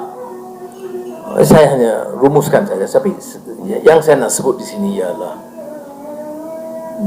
the crave for knowledge and understanding is limitless only if you have acquired this sense of humility. And again, I reiterate, humility is endless. The challenge for leadership is to ensure that we continue to learn from our observation, from our experience, and from listening to the so-called experts and to the common man and woman. Ada yang kita tidak mampu dengar dari pakar-pakar, experts, ketimbang apa yang dirasakan di bawah. Saya tidak cenderung dengan angka dan statistik. Berapa angka kemiskinan? Jadi intinya tantangan terbesar pemimpin itu bagaimana mendengarkan, kemampuan mendengarkan suara rakyat, ya, derita rakyat, memastikan dia bisa mendengar, mendetek, meraba apa penderitaan rakyat. Itu yang pokok, ya. Kemiskinan Tegar, oh tinggal 15%. Oh, bunyi kan indah. Tapi kalau kamu atau keluarga kamu tergolong dari 15% ini, bagaimana? Kamu tidak bicara begitu. Ini yang dibedakan dengan pendekatan manusiawi dengan pendekatan yang lebih akademik dan kritis ekonomi. Nah, itu pendekatan yang harus dipilih oleh pemimpin adalah, contohnya kalau statistik menunjukkan angka kemiskinan turun tinggal 15%. Kalau orang yang berpendapat pendekatan bukan kemanusiaan, itu satu angka yang indah karena ada turun dari angkanya kemiskinan itu. Jadi dia merasa berhasil menurunkan angka kemiskinan secara statistik. Tapi bayangkanlah, kata Anwar Ibrahim, kalau kamu dan keluarga kamu berada di kelompok yang 15% itu, tentu omongan kamu nggak seperti itu. Nah, pemimpin seharusnya melakukan pendekatan yang lebih manusiawi. Yang 15% miskin itulah yang tidak ada yang berpembela, itulah yang harus didengarkan, harus diupayakan, harus dilakukan pendekatan untuk mensejahterakan mereka, menghilangkan yang 15% yang lebih susah itu, yang lebih mereka menderita tanpa pembelaan itu. Jadi ucapan-ucapan pemimpin, tantangan pemimpin yang besar adalah bagaimana mendetek, ya, mendetek itu, merekam atau bisa meraba derita rakyat yang miskin, yang nggak ada yang membela. Belalah, la tunsurunna, kata Rasulullah, kamu akan ditolong, akan dibela oleh Allah, bidu'afaikum, jika kamu membela orang-orang lemah di antara kamu. Kira-kira itu pesan yang disampaikan oleh Anwar Ibrahim. Jadi knowledge pun ada masalah juga. Ada orang yang cenderung untuk mencari specialization, dan sekarang ini karena mismatch pendidikan dan kerja, management leaders pergi training yang specialized. Karena ada mismatch, ya, nggak match antara pekerjaan dan pendidikan, nggak nyambung. Orang lulus pendidikan tuh nggak masuk dunia kerja. Sekarang cenderung orang bikin satu training yang spesialis, yang khusus untuk menyambungkan mismatch itu. Tapi apa problemnya? Tapi kita kena ingat, apa arti hidup tanpa kemanusiaan dan rahmah? Wah, apa arti hidup, ya? Nggak cukup bekerja. Apa arti hidup kalau tanpa kemanusiaan dan tanpa rahmah, tanpa kasih sayang? Ini satu ungkapan yang sangat filosofis, ya, keluar dari orang-orang yang sudah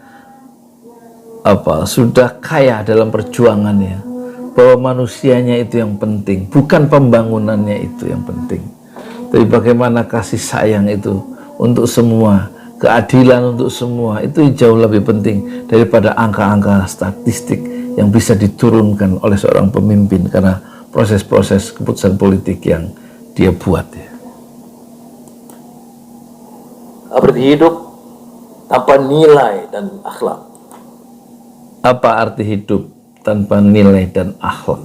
Apa arti hidup tanpa kemanusiaan dan tanpa apa tadi? Yang pertama, kasih sayang, rahmah. Apalah arti hidup tanpa nilai dan tanpa akhlak? Jadi oleh itu pendidikan tidak boleh disampingkan dari prinsip-prinsip ini. Jadi prinsip-prinsip apa ini, yaitu akhlak, nilai, kemanusiaan, kasih sayang, itu harus dididikkan kepada warga. Pendidikan tidak boleh hilang, tidak boleh dihilangkan. Pendidikan yang kita selenggarakan ya, sebagai satu subsistem politik ya, dalam sebuah negara tidak boleh dipisahkan dari prinsip-prinsip kemanusiaan, prinsip kasih sayang, prinsip nilai-nilai dan akhlak. Betul-betul ini satu pemimpin yang punya pendekatan humanis ya. Dari kita ingat tadi dia sudah mengatakan tentang Sujatmoko yang mengatakan pentingnya manusia dalam pembangunan, dimensi kemanusiaan atau dimensi manusia dalam pembangunan, yang dia baca bukunya, pemikir orang Indonesia, Sujatmoko. Tapi specialization itu penting. Spesialisasi keterampilan khusus penting ya. Digital ekonomi, digital technology, AI, itu bidang-bidang baru yang mesti dan wajib diterokai. Kalau ketinggalan, maka seluruh generasi akan ketinggalan. Malaysia kerana ya, kecelaruan politik itu beberapa tahun itu tidak berkesudahan, hal-hal ini tidak menjadi fokus. Jadi kita harus secara pantas, cepat memacu pertumbuhan dan memperkenalkan perubahan-perubahan ini dalam kadar yang lebih pesat daripada yang biasa. Jika tidak, jauh ketinggalan lagi. Jadi spesialisasi penting ya, dan juga digitalisasi, penguasaan ilmu baru, teknologi baru penting. Dan kata Anwar Ibrahim, selama 24 tahun terakhir sejak 98 sampai 2022 Malaysia hiruk pikuk dengan politik sehingga generasi muda Malaysia tertinggal untuk penguasaan ilmu-ilmu modern tadi, dan hendaknya dipercepat ya penguasaan. Kalau itu tidak dilakukan, maka generasi itu akan tetap ketinggalan ya. Di samping penguasaan teknologi, tentu juga adalah dalam pendidikan dan proses-proses pendidikan diperlukan satu penanaman nilai-nilai kemanusiaan, nilai-nilai kasih sayang, dan nilai-nilai yang lain, kejujuran, akhlak, dan lain-lain. Tapi semalam juga saya sebut bahaya over specialization sekarang. Bahaya. Orang anak-anak muda kurang membaca. Ini social media dan TikTok habit ya. Nah, ada baiknya positif. Saya tidak mau mengambil sikap yang negatif sebab ini zaman berlalu ya. Seperti juga lagu dan musik dan ya, TikTok habit, kebiasaan. dalam ikut zaman. Tetapi seorang pemikir Spanyol, Ortega y Gasset, dalam Rebellion de las Masas. Pemikir Spanyol Ortega Masset ya, pemikir dari Spanyol. Ini bacaan dari Anwar Ibrahim itu pertama kuat ya, bacaan sastranya. Di samping pemikir-pemikir dunia itu dia bukunya.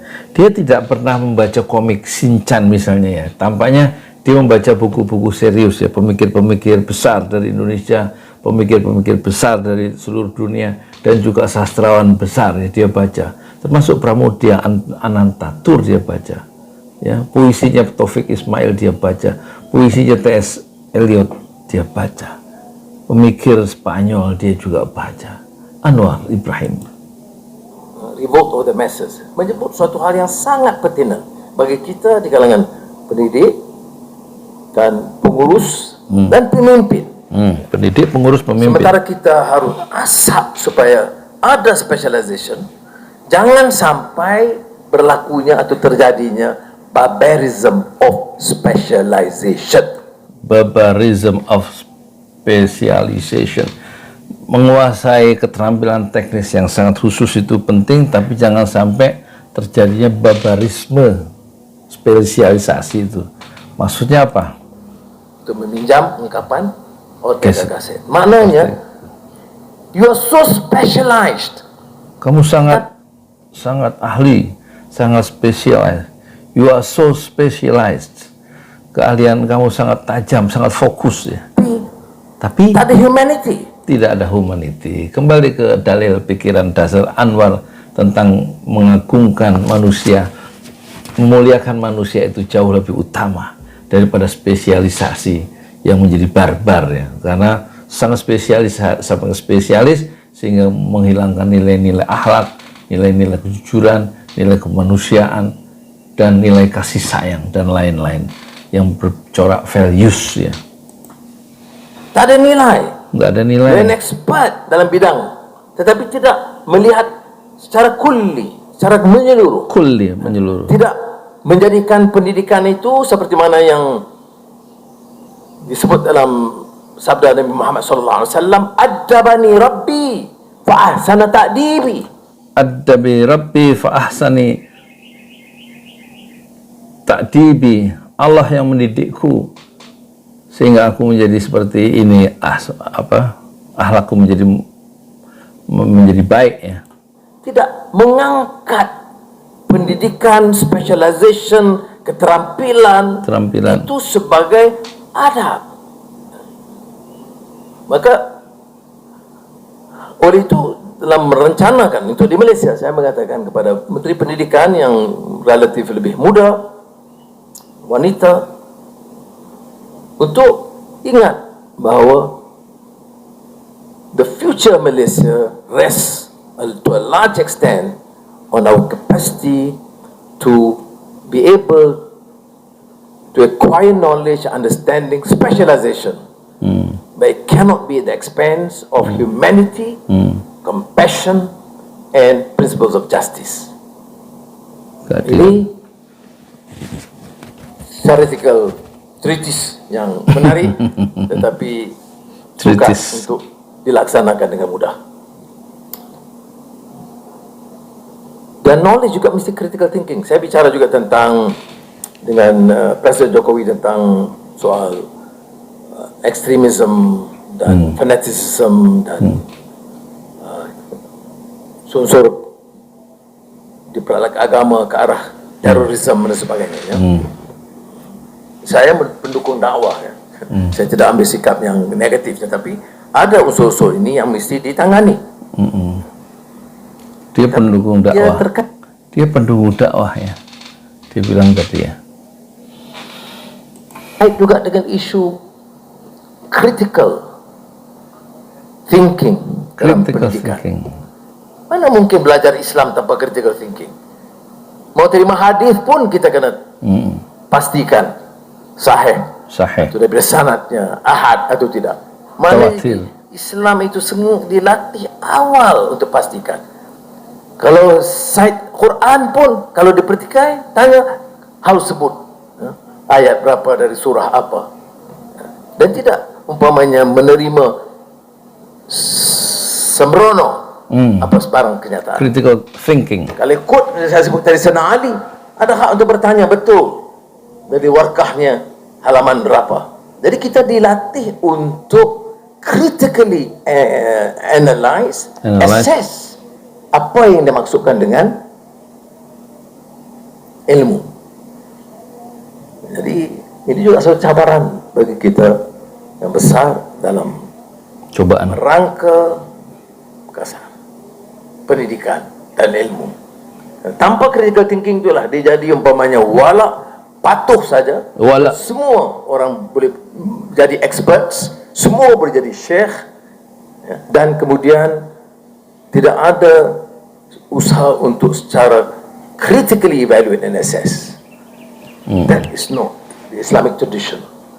Islamic tradition itu tokoh-tokoh seperti Hujjatul Islam Imam Al-Ghazali sendiri, ya, dengan Ibn Rushd gitu, ya.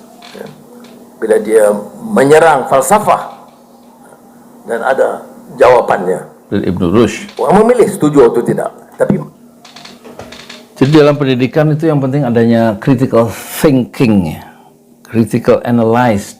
Ya. Disebutkan siswa harus punya sikap kritis, ya, di dalam proses-proses dia menimba ilmu. Karena dalam tradisi Islam hadis itu juga ada tingkatannya, ada yang sahih, apakah hadis hasan, ada mutawatir, hadis dhaif. Itu kan hasil dari proses kritik dari para ahli-ahli hadis itu. Selalu ada upaya untuk memverifikasi setiap data begitu, atau setiap satu postulat, satu gagasan, satu teori harus dikritik, ya.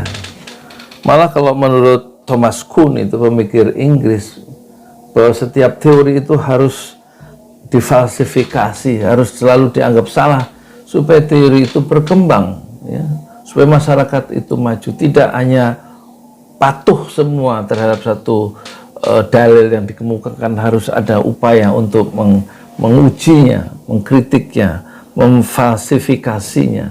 Dan dia sebut Hujjatul Islam, katanya Anwar Ibrahim tadi, dia ada contohkan Imam Al-Ghazali yang hidup tahun 1000, lahir 1058 dan wafat 1111, wafat dalam usia 53 tahun. Itu dia mengkritik falsafah, ya. Tapi kemudian setelah dia mati, Al-Ghazali wafat, tapi karyanya hidup. Kemudian karyanya Al-Ghazali itu diserang, ya. Bukunya Al-Ghazali adalah Tahafut Falsifah, kesesatnya filsafat. Kemudian diserang oleh Ibn Rushd, pemikir dari Spanyol. Mereka tidak pernah berjumpa karena lain zaman, ya. Kemudian jadi kata Ibn Rushd, pemikir dari Andalusia, dari kota Cordova, itu mengatakan bukunya Al-Ghazali itu tidak sepenuhnya benar. Ya, ada 20 masalah yang dikupas oleh Ibn Rushd, dan dia mengeluarkan buku yang berjudul sangat unik, Tahafutul Falasifah.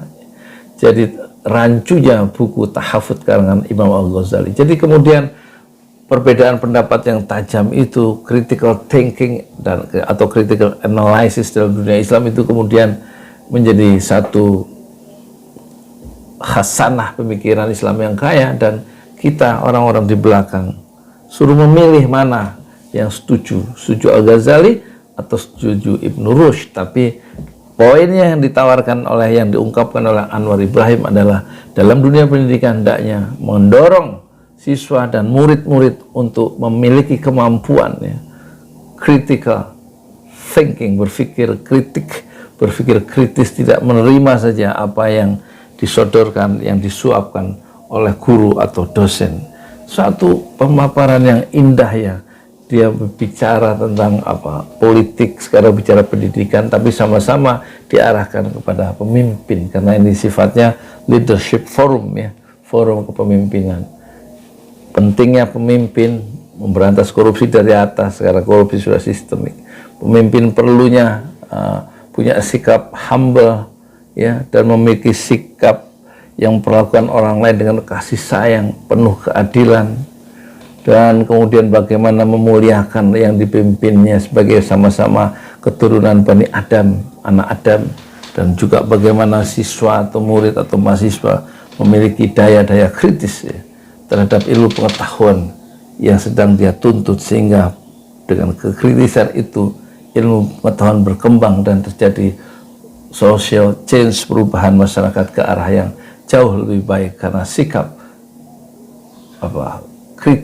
kritis tadi dari para generasi baru. Maknanya ada tahafut al-falasifah, dijawab tahafut incoherence of the philosophers. Tapi tradisi ini harus diterap di kalangan masyarakat. Tradisi harus Jika tidak, ilmu agama itu sendiri pun menjadi sangat mendatar dan hambar. Dan akhirnya tentu saja ekonomi yang saya tak akan sentuh banyak kerana Khairul Tanjung ada di sini. Tetapi bagi saya dia terikat dengan atau terkait dengan apa yang saya sebutkan tentang justice. Saya tentu setuju dengan peranan modal yang dianggap agak kapitalisme. Tetapi saya juga tahu apa arti unbridled capitalism. Kelompok konglomerat yang menentukan semuanya. Tak bisa kita terima.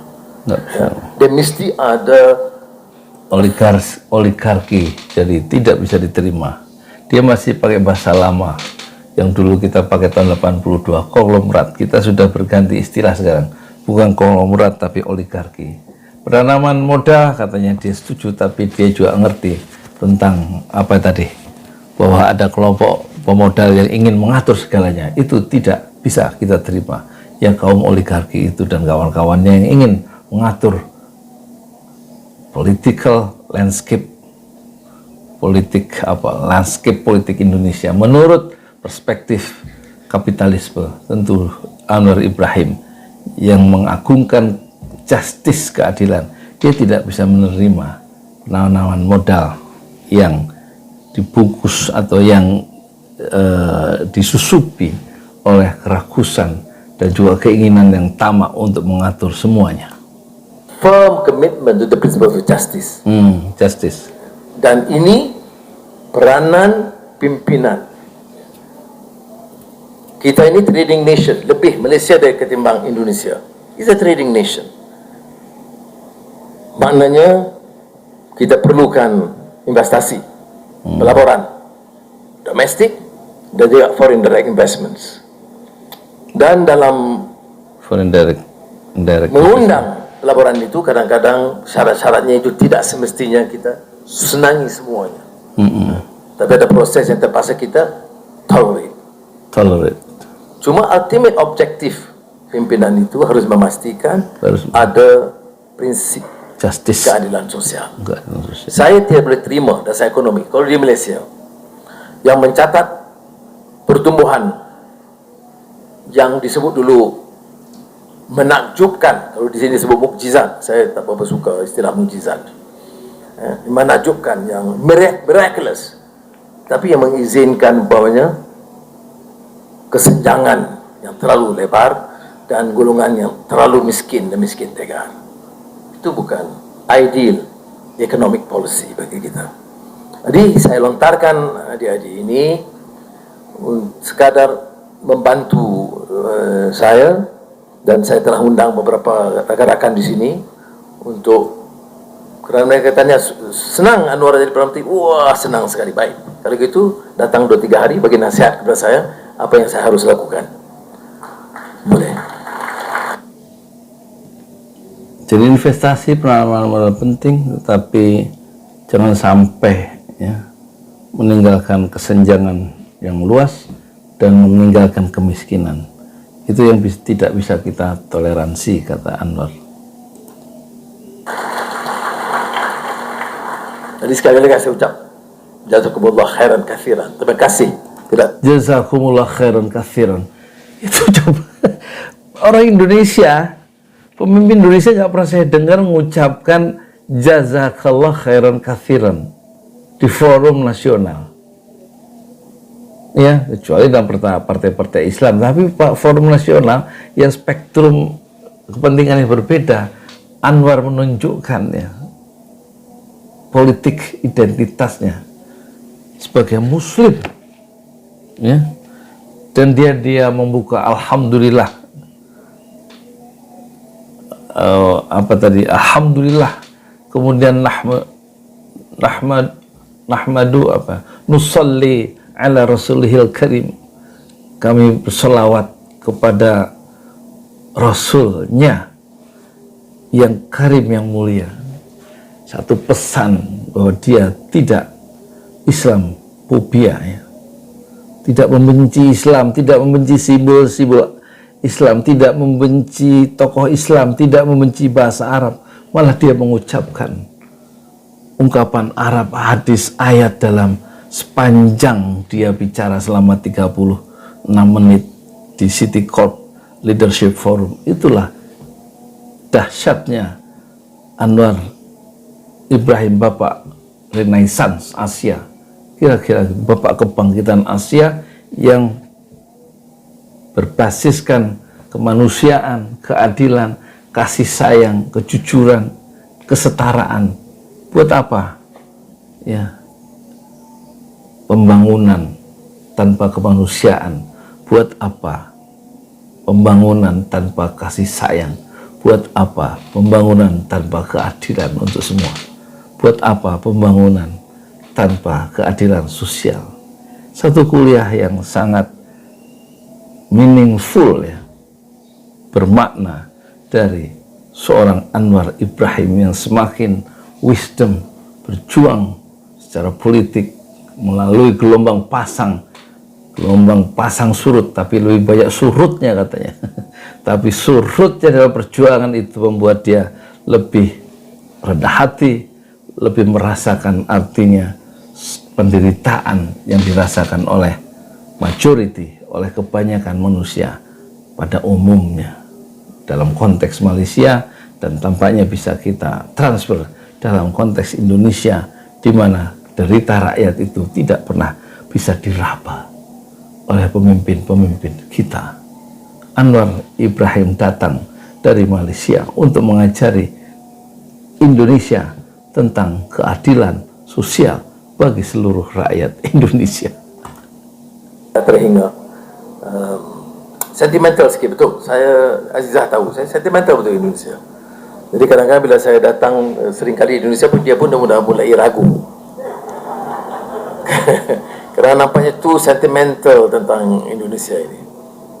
Tapi ini arti persahabatan. Walaupun orang boleh singgung dengan berapa sinis tentang kelemahan-kelemahan yang saya tidak nafikan, tetapi saya lihat ada satu kekuatan dalam pengalaman hidup saya dengan rakan-rakan, ya, yang dari aktivis ke jadi menteri ke ataupun sehingga ke presiden, tetapi masih menunjukkan sikap persahabatan yang saya amat hargai. Terima kasih. Wassalamualaikum warahmatullahi wabarakatuh. Luar biasa, ya, satu pencerahan, ya, pencerahan yang dilakukan oleh Anwar Ibrahim, khususnya kepada saya pribadi sebagai seorang tukang donat dari Padang, YouTuber tertua di semesta. Fasbir sobron jamila, bersabarlah dengan kesabaran yang indah. Assalamualaikum warahmatullahi wabarakatuh.